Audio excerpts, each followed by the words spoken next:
if you love designer series paper, you might have a hard time cutting into sheets like these.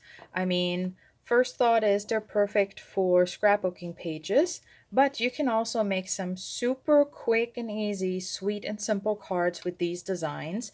And I want to show you how to do that with the Painterly Pears Designer Series paper and the Perfectly Pears Designer bundle by Stampin' Up! And this is the card that I came up with. So without further ado, let me show you how to make this. And this is actually card number 3 in my Perfectly Pears card class that I'm sharing this week here on my YouTube channel. I do offer class kits. So if you enjoy these cards and want to make them at home, you can get all these supplies just like I'm showing them here on the video sent to you. You will need the Perfectly Pears stamp set and dies and a few ink pads. You can find all the details about what supplies you'll need to make the cards at home, as well as the class kit and how you could actually earn it for free during a limited time. I have a link in the video description. All right, so now let's get stamping. I have, as usual, my basic white thick card base, 4¼ by 5½, so it's cut 8½ by 5½, folded at 4¼ We can put that aside for a second, and I'll put the stamp set aside. I already have, we only just need one stamp, and really this is a quick and easy one. So the way I cut the designer series paper, this is actually a corner, and you can see here on my sample, I put it too far away. So this is actually the left side, and this is the right, like left corner and right corner. Let me bring in that big piece again so you can see. So this is, oops. So this is the piece that I used on my card, and this is the piece we'll be using right now. And so you have a little bit of a middle piece here, and then you can also, of course, repeat that for the other side. And you would still have quite a bit of the side pieces here that you can use for similar cards. Or, of course, use the backside in this gorgeous petal pink and calypso coral pattern. So, but that's how I cut it. And I forgot to mention that you actually, if you do get the class kit for my online classes, you also get a PDF tutorial for all 4 cards that I'm sharing here, as well as 2 bonus cards that I don't share anywhere else. Those are exclusive for my class attendees. So, like I said, all the details are in the video description. So I'm layering this on some Misty Moonlight, and I went ahead and I die cut a label from it before gluing this down. So, oh, I have to see that over my card base, that I have a nice even border. All right, I just love that little pop of Misty Moonlight behind there. Okay, and then let's see here. You can do this multiple ways of adhering your ribbon, but I'm just going to kind of eyeball it here. So I'll put a little bit there, and then try to hit the same spot on the other side. And now this mossy meadow and gold ribbon is also part of this pear suite, and it has 2 different sides kind of. So this is way more gold, and this has more of that mossy meadow showing, and I prefer this one, but I love this. I've created quite a few Christmas cards already, so even though this was now this was just released in our July online exclusives launch, I love this ribbon for Christmas because it's just the right amount of sparkle. A lot of our paper has green tones in it, because you can get away to use this ribbon with Old Olive as well as Mossy Meadow. So both colors, like I said, are in a lot of our holiday papers. So just love that. All right, now I'm going to use some liquid glue.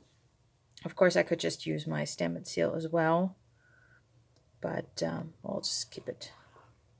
I can wiggle a little bit more. And I put a little bit of my liquid glue over my ribbon as well, just to make sure that's glued down as well. So make sure your card base opens the right way. Now we're going to put that down. All right, so if you do need to fix your ribbon a little bit, now's the time to do it. All right, there we go. I think that's pretty nice and even. So basically on this card, the beautiful designer series paper is doing all the work for you. All right, so then, oops, I have, like I said, this is a Misty Moonlight label, and we're going to layer this on top. I don't know if you can see the, let me bring that up a little bit. Can you see the detail stitching on these? Just gorgeous. And they layer perfectly. So like I said in previous videos for this class, this is from the upcoming traditional labels bundle in the September-December mini catalog. Can't recommend them enough. I love these. These are so great. Not just for the stamp set, the Christmas sentiment set that comes with it, traditional labels, but just for, as you can see, just for so many other sentiment sets. So I'm going to slide that under there. So on my sample card, just the way the designer series paper was going, I put it on that side. But now I'm putting it down on this side. Still trying to have a nice, even space between the top and the side. Okay, I think that looks good. Don't overthink it. I feel like I need that as a shirt. Don't overthink it when you're crafting.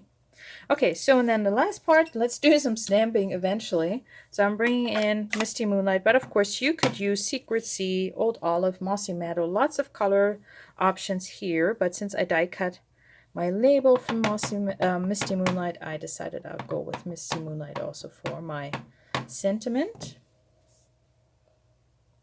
And let's get that on there straight.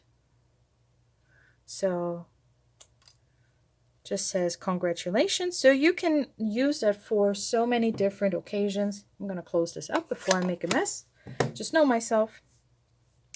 And could be for anniversaries, you know, graduating, a promotion maybe.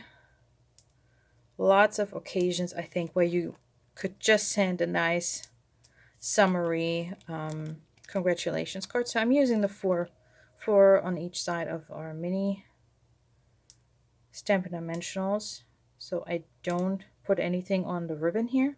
Well, that's my sample. We want to make this card. And I didn't even put any of our gems on here that are in that suite. Of course, you could do that too, the low profile sparkle dots. But I wanted to keep it somewhat neutral with this card. But of course, thanks to the color coordination with all the Stampin' Up! Products, that just makes it so quick and easy. If you have some gems in Old Olive, you know, even Calypso Coral I think would work. So if you wanted to add a little bit more sparkle there. Alrighty. And then last part, let's get our sentiment on there. There we go. And that is card number 3 in my Perfectly Pears class. So I have one more to show you. And yeah, if you missed the first 2 cards, I will link them right here after the at the end of this tutorial, and I'll see you in the next video.